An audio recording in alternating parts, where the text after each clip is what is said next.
Shalom Aleichem, avec vous, le pasteur professeur Touganandi Patrick, dans ce podcast, le paternalisme spirituel, chaque lundi à 9h55 ou à 10h. Alors, le paternalisme spirituel, quand l'autorité humaine remplace subtilement Dieu.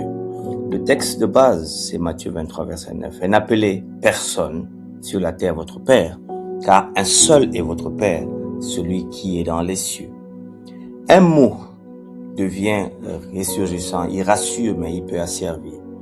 Vous vous rendrez compte que parfois, dans beaucoup d'églises aujourd'hui, on entend des expressions comme les pères, papa spirituel, père spirituel, couverture spirituelle. Au départ, ces mots semblent exprimer l'amour, la reconnaissance, la gratitude. Mais la Bible nous enseigne que tout langage spirituel doit être examiné, car parfois un mot pieux peut cacher un système dangereux. 1 Thessaloniciens chapitre 5 verset 21 nous avertit qu'il faut examiner toutes choses et retenir ce qui est bon. Aujourd'hui, Dieu nous appelle à discerner la différence entre une autorité spirituelle saine et un paternalisme spirituel destructeur. Comment comprendre le paternalisme spirituel? Le paternalisme spirituel apparaît quand un leader se présente comme indispensable à la relation avec Dieu, à ma relation avec Dieu. Lorsqu'il remplace progressivement le Père Céleste, lorsqu'il maintient les croyants dans une dépendance affective et spirituelle. Ce n'est plus « suis Christ », mais « suis-moi pour atteindre Christ ». Or Jésus dit « Je suis le chemin, la vérité, la vie ». Jean 14, verset 6. Il ne dit pas « Je vous montrerai le chemin ». Les mécanismes qui enchaînent les croyants, avec ces petits mots que nous connaissons tous, c'est qu'ils aiment être appelés maîtres. Matthieu 23, verset 7. Lorsqu'un leader spirituel n'est plus questionné, sa parole devient loi. Son opinion devient une révélation. Le croyant cesse de discerner, de réfléchir par lui-même. Il s'attend à ce que le leader réfléchisse à sa place. L'infantilisation spirituelle devient maintenant naturelle. Mais la Bible dit, je vous ai donné du lait, non de la nourriture solide. 1 Corinthiens 3, 2. Certains systèmes refusent volontairement la maturité, car un croyant mûr, réfléchit par lui-même, aidé par le Saint-Esprit pour atteindre la révélation divine, discerne par la parole de Dieu, ta parole est une lampe à mes pieds, lumière sur mon sentier, et peut partir sans peur. La peur spirituelle. Quand on enseigne que quitter un leader, c'est perdre la bénédiction. Poser des questions, ça devient rébellion. La peur devient un outil de contrôle. Car Dieu ne nous a pas donné un esprit de timidité. 2 Timothée 1,7. La dette affective qui s'en crée, après tout, ils vont vous dire, tout ce que j'ai fait pour toi. Le croyant obéit par culpabilité, non par conviction. Vous avez été racheté à un grand prix. 1 Corinthiens 6, 20. Jésus nous interdit clairement dans Matthieu 23, verset 9. Jésus ne combat pas l'amour ni la reconnaissance.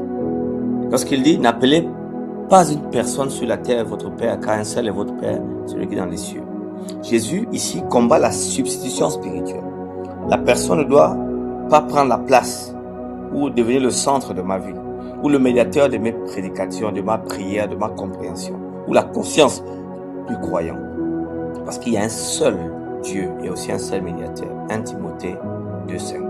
Paul et Timothée, par exemple, Timothée dit, est appelé par Paul, mon enfant bien-aimé, 2 Timothée chapitre 1 verset 2. Plus de 4 fois Paul utilise ce terme appelé Timothée. Mais Paul n'installe jamais Timothée dans une dépendance. Au contraire, il l'envoie seul. Actes chapitre 16 verset 1 à 3. Il lui confie l'enseignement. 1 Timothée 4, 11 à 16. Il l'exhorte à tenir ferme sans lui. La vraie paternité spirituelle prépare l'absence. Et alors ce modèle face à face, c'est qu'il y a une autorité biblique et un paternalisme toxique. L'autorité biblique rend mature. Le paternalisme toxique rend dépendant. L'autorité biblique dirige vers Christ, mais le paternalisme toxique dirige vers lui-même. Et l'autorité biblique encourage la Bible, la lecture personnelle, et le paternalisme toxique décourage le discernement. L'autorité biblique libère, le paternalisme toxique contrôle. Là où l'Esprit du Seigneur, pourtant, là où il y a la liberté. 2 Corinthiens 3, 17. Mon appel dans ce podcast est ça. Dieu ne veut pas des croyants sous tutelle, des enfants spirituels à vie, des disciples sous la domination d'un homme et non de Dieu. Tu n'es plus esclave, mais tu es fils. Galates chapitre 4, verset 7. Un fils marche avec son père, écoute son père, suit son père. Mais le Père qui est dans les cieux et ne remplace jamais le Père céleste par un homme sur la terre. Mon appel aujourd'hui, si tu as confondu loyauté et esclavage, si tu as abandonné ton discernement, si tu as mis un homme à la place de Dieu, le Christ appelle à la liberté. Si le Fils vous a franchi, vous serez réellement libre.